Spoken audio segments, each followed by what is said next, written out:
ओम शांति। कर्मों की अति गुही गति।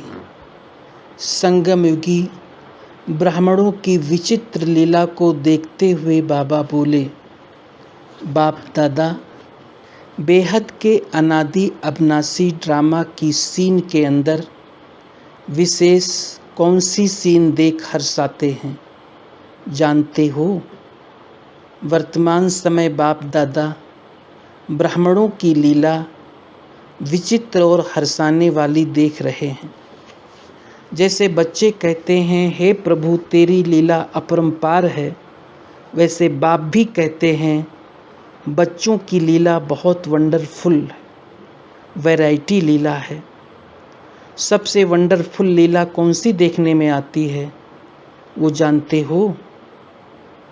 अभी अभी कहते बहुत कुछ हैं, लेकिन करते क्या हैं वो खुद भी समझते, क्यों कर रहे हैं ये भी जानते। जैसे किसी भी आत्मा के व किसी भी विकारों के वशीभूत आत्मा, परवश आत्मा, बेहोश आत्मा क्या कहती, क्या करती, कुछ समझ नहीं सकते। ऐसी लीला ब्राह्मण भी करते हैं। तो बाप दादा ऐसी लीला को देख रहम दिल भी बनते हैं और साथ साथ न्यायकारी सुप्रीम जस्टिस भी बनते हैं, अर्थात लव और लॉ दोनों का बैलेंस करते हैं। एक तरफ रहम दिल बन बाप के संबंध से रियायत भी करते हैं, अर्थात 1, 2, 3 बार माफ़ भी करते हैं। दूसरी तरफ सुप्रीम जस्टिस के रूप में कल्याणकारी होने के कारण बच्चों के कल्याण अर्थ ईश्वरीय लॉज भी बताते हैं। सबसे बड़े ते बड़ा संगम का अनादि लॉ कौन सा है?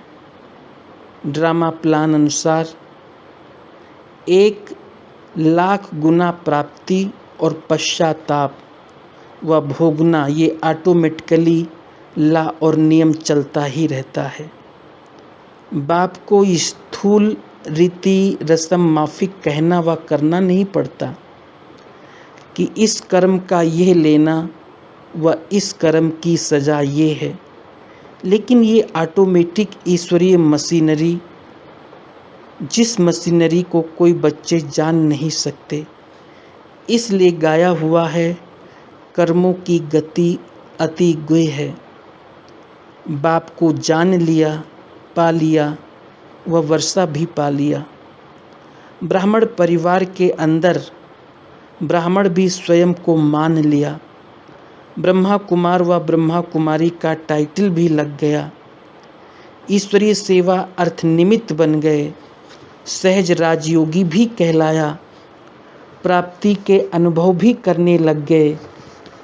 ईश्वरीय नशा, प्राप्ति का नशा भी चढ़ने लगा। प्रारब्ध का नशा भी दिखाई देने लगा। लेकिन आगे क्या हुआ? माया की चैलेंज को सफलतापूर्वक सामना नहीं कर पाया।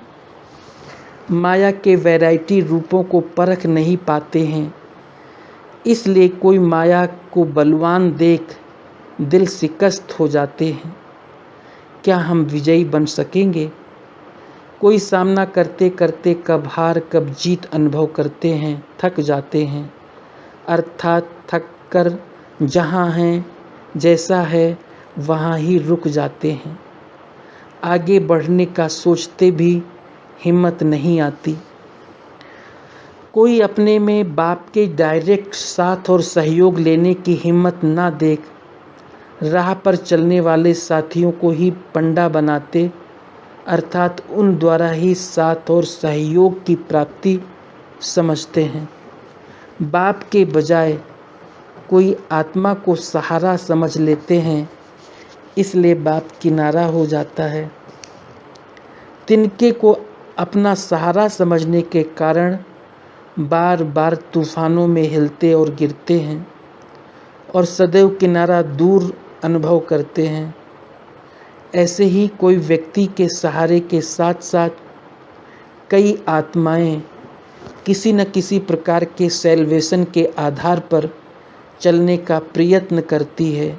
ये होगा, वह ऐसे होगा तो पुरुषार्थ करूँगा, यह मिलेगा तो पुरुषार्थ करूँगा, ऐसे सैल्वेशन रूपी लाठी के आधार पर चलते रहते हैं। अविनाशी बाप का आधार न लें, अल्पकाल के अनेक आधार बना लेते हैं। जो आधार अविनाशी और परिवर्तनशील है, उसको आधार बनाने के कारण स्वयं भी सर्व प्राप्तियों के अनुभवों के विनाशी समय के लिए ही अनुभव करते हैं और स्थिति भी एक रस नहीं, लेकिन बार बार परिवर्तन होती रहती है। अभी अभी बहुत खुश और आनंद में होंगे, अभी अभी मुरझाई हुई मूरत उदास और नीरस मूरत होंगे, कारण कि आधार ही ऐसा है। कई आत्माएं बहुत अच्छे उल्लास, उमंग, हिम्मत और बाप के सहयोग से बहुत आगे मंजिल के समीप तक पहुंच जाती हैं, लेकिन 63 जन्मों के हिसाब यहाँ ही चुकतू होने हैं। अपने पिछले संस्कार स्वभाव बाहर इमर्ज ही सदा के लिए समाप्त हो रहे हैं। उस कर्मों की गुहि गत को ना जान घबरा जाते हैं। क्या लास्ट तक यही चलेगा? अब तक भी ये टक्कर क्यों होता? इन व्यर्थ संकल्पों की उलझन के कारण प्यार नहीं कर पाते, सोचने में ही टाइम वेस्ट कर देते हैं और कोटों में कोई तूफानों को भी ड्रामा का तोहफा समझ, स्वभाव संस्कारों की टक्कर को आगे बढ़ने का आधार समझ, माया को परखते हुए पार करते, सदा बाप को साथी बनाते हुए साक्षी हो हर पार्ट देखते, सदा हर्षित हो चलते रहते। सदैव ये निश्चय रहता कि अब तो पहुँचे। तो बाप इतने प्रकार की लीला बच्चों को देखते हैं। याद रखो, सच्चे बाप को अपनी जीवन की नैया दे दी तो सत्य के साथ की नाव हिलेगी, लेकिन डूब नहीं सकती। बाप को जिम्मेवारी देकर वापस नहीं ले लो। मैं चल सकूँगा, मैं कहाँ से आई, मैंपन मिटाना अर्थात बाप का बनना। यही गलती करते हो और इसी गलती में स्वयं उलझते परेशान होते हो। मैं करता हूँ या मैं कर नहीं सकता हूँ, इस देह अभिमान के मैंपन का अभाव हो। इस भाषा को बदली करो। जब मैं बाप की हो गई व हो गया तो जिम्मेवार कौन? अपनी जिम्मेवारी सिर्फ एक समझो, जैसे बाप चलाए वैसे चलेंगे, जो बाप कहे वो करेंगे, जिस स्थिति के स्थान पर बाप बिठाए वहाँ बैठेंगे। श्रीमत में मैंपन की मनमत मिक्स नहीं करेंगे, तो पश्चाताप से परे प्राप्ति स्वरूप और पुरुषार्थ की सहज गति प्राप्त करेंगे, अर्थात सदा सद्बुद्धि प्राप्त करेंगे। अपने को व दूसरों को देख घबराओ मत। क्या होगा यह भी होगा, घबराओ नहीं, लेकिन गहराई में जाओ, क्योंकि वर्तमान अंतिम समय समीप के कारण एक तरफ अनेक प्रकार के रहे हुए हिसाब किताब, स्वभाव संस्कार व दूसरे के संबंध संपर्क द्वारा बाहर निकलेंगे, अर्थात अंतिम विदाई लेंगे। तो बाहर निकलते हुए अनेक प्रकार के मानसिक परीक्षाओं रूपी बीमारियों को देख घबराओ नहीं, लेकिन यह अति अंत की निशानी समझो। दूसरे तरफ अंतिम समय समीप होने के कारण कर्मों की गति की मशीनरी भी तेज रफ्तार से दिखाई देगी। धर्मराजपुरी के पहले यहाँ ही कर्म और उसकी सजा का बहुत साक्षात्कार अभी भी होंगे, आगे चलकर भी। और सत्य बाप के सच्चे बच्चे बन, सत्य स्थान के निवासी बन। जरा भी असत्य कर्म किया तो प्रत्यक्ष दंड के साक्षात्कार अनेक वंडरफुल रूप के होंगे। ब्राह्मण परिवार व ब्राह्मणों की भूमि में पांव ठहर नहीं सकेंगे। हर दाग स्पष्ट दिखाई देगा, छिपा नहीं सकेंगे। स्वयं अपने गलती के कारण मन उलझता हुआ टिका नहीं सकेगा। अपने आप को अपने आप सजा के भागी बनावेंगे। इसलिए ये सब होना ही है। इसके नॉलेजफुल बन घबराओ मत, समझा। मास्टर सर्वशक्तिवान घबराते नहीं हैं। अच्छा, कर्मों की गति को जानने वाले, सदा हर सेकंड हर संकल्प बाप की श्रीमत प्रमाण चलने वाले, अपने जीवन की जिम्मेवारी बाप के हवाले करने वाले, सदा बाप के सहारे को सामने रखते हुए सर्व विघ्नों से किनारा करने वाले, संपूर्ण स्थिति के किनारे को सदैव सामने रखने वाले, ऐसे हिम्मत उल्लास उमंग में सदा रहने वाले को बाप दादा का याद प्यार और नमस्ते। दीदी जी से, अभी तो बाप बच्चों को संपन्न रूप में देखना चाहते हैं, लेकिन संपन्न बनने में ही वंडरफुल बातें देखेंगे, क्योंकि ये प्रैक्टिकल पेपर हो जाते हैं। किसी भी प्रकार का नया दृश्य व आश्चर्यजनक दृश्य सामने आए, लेकिन दृश्य साक्षी दृष्टा बनावे, हिलावे नहीं। कोई भी ऐसा दृश्य जब सामने आता है तो पहले साक्षी दृष्टा की स्थिति की सीट पर बैठ देखने व निर्णय करने से बहुत मज़ा आएगा, भय नहीं आएगा। अब हुआ ही पड़ा है तो घबराना व भयभीत होना हो ही नहीं सकता। जैसे कि अनेक बार देखी हुई सीन फिर से देख रहे हैं। इस कारण क्या हुआ, क्यों हुआ, ऐसे भी होता है। ये तो नई बातें हैं। ये संकल्प व बोल नहीं होगा। और ही राजयुक्त योग युक्त हो, लाइट हाउस हो, वायुमंडल को डबल लाइट बनावेंगे। घबराने वाला नहीं। ऐसा अनुभव होता है ना। इसको कहा जाता है पहाड़ समान पेपर, राई के समान अनुभव हो। कमज़ोर को पहाड़ लगेगा और मास्टर सर्वशक्तिवान को राई अनुभव होगा। इसी पर ही नंबर बनते हैं। प्रैक्टिकल पेपर पास करने के ही नंबर बनते हैं। सदैव पेपर पर नंबर मिलते हैं। पढ़ाई तो चलती रहती है, लेकिन नंबर पेपर के आधार पर होते हैं। अगर पेपर नहीं तो नंबर भी नहीं। इसलिए श्रेष्ठ पुरुषार्थी पेपर को खेल समझते हैं। खेल में कब घबराया नहीं जाता।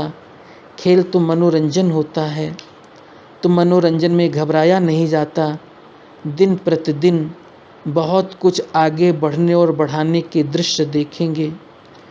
छोटी सी गलती मुश्किल बना देती है। वो कौन सी गलती, सुनाया ना, मैं कैसे करूं, मैं कर नहीं सकती, मैं चल नहीं सकती। किसने कहा आप चलो? बाप ने तो कहा नहीं कि अपने आप चलो। साथी का साथ पकड़ कर चलो।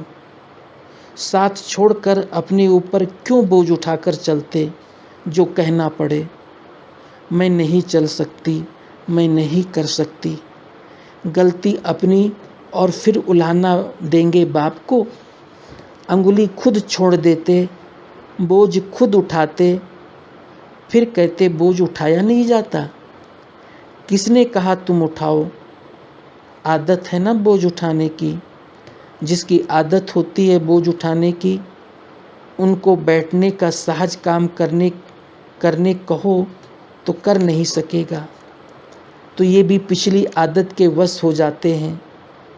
ये भी नहीं कह सकते मेरे पिछले संस्कार हैं। पिछले संस्कार हैं अर्थात मर्जीवा नहीं बने हैं। जब मर्जीवा बन गए तो नया जन्म नए संस्कार होने चाहिए। पिछले संस्कार पिछले जन्म के हैं, इस जन्म के नहीं। वो कुल ही दूसरा, ये कुल ही दूसरा। वो शूद्र कुल, ये ब्राह्मण कुल। जब कुल बदलता है तो उसी कुल की मर्यादा को पालन करना है। जैसे लौकिक रीति में भी अगर कन्या का कुल शादी के बाद बदल जाता है तो उस कुल की मर्यादा प्रमाण अपने को चलाना होता है। ये भी कुल बदल गया ना, तो ये सोच कर भी कमज़ोर ना होना कि पिछली आदत है इसलिए ये तो होगा ही, लेकिन अब के कुल की मर्यादा क्या है, उस मर्यादा के प्रमाण ये है ही नहीं।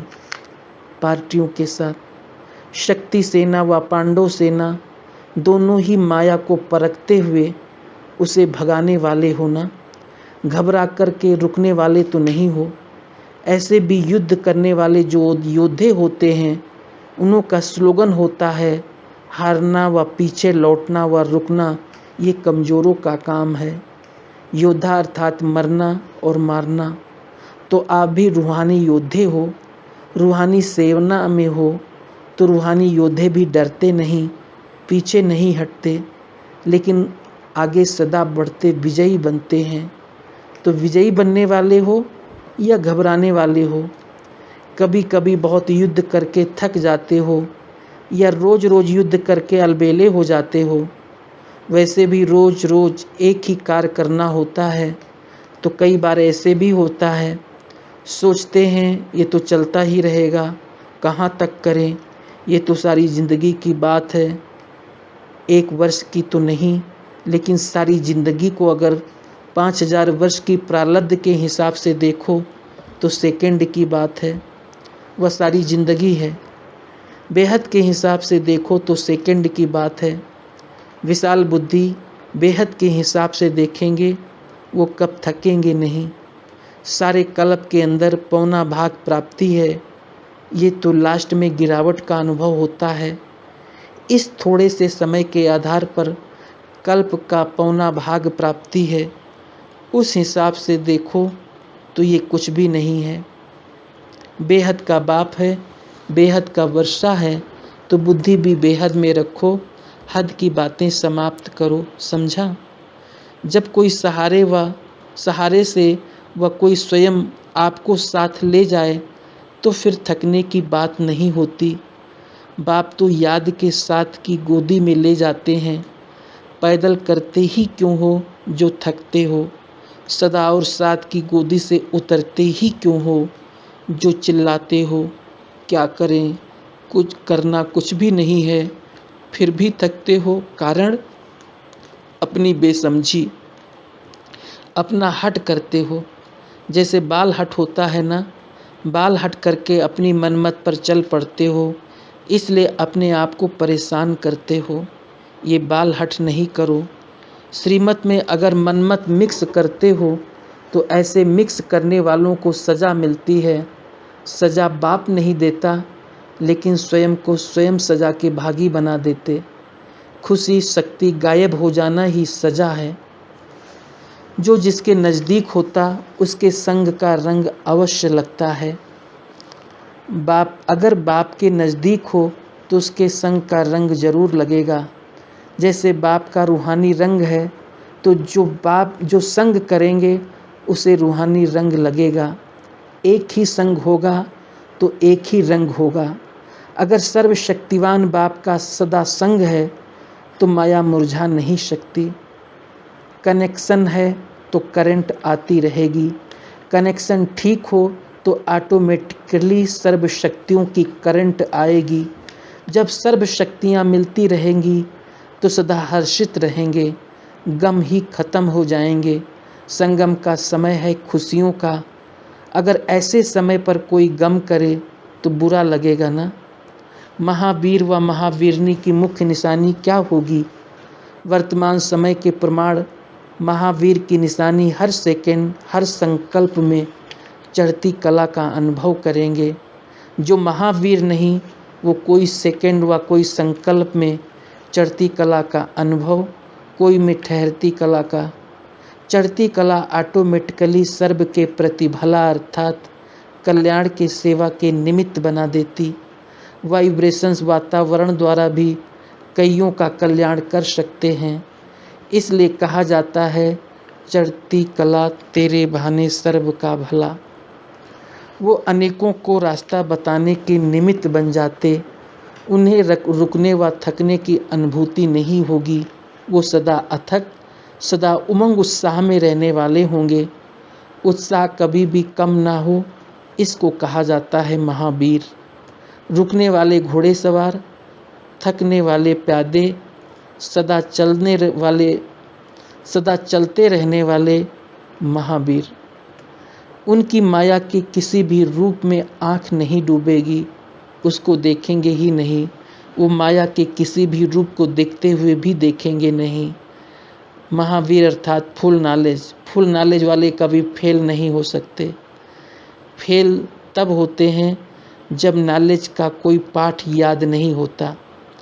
नॉलेजफुल बनना है, सिर्फ नॉलेज नहीं, ये नई बात है, ये पता नहीं, उन्हों के ये शब्द कभी नहीं होंगे। लास्ट पुरुषार्थ व लास्ट की सर्विस कौन सी है? आजकल जो पुरुषार्थ चाहिए वह सर्विस चाहिए, वह है वृत्ति से वायुमंडल को पावरफुल बनाना।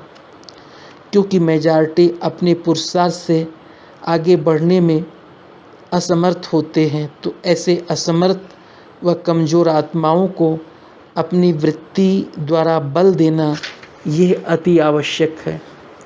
अभी ये सर्विस चाहिए, क्योंकि वाणी से बहुत सुनकर समझते, अभी हम सब फुल हो गए हैं, कोई नई बात नहीं लगेगी, वाणी से नहीं लेने चाहते।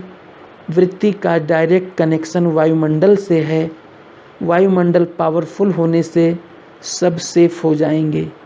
यही आजकल की विशेष सेवा है।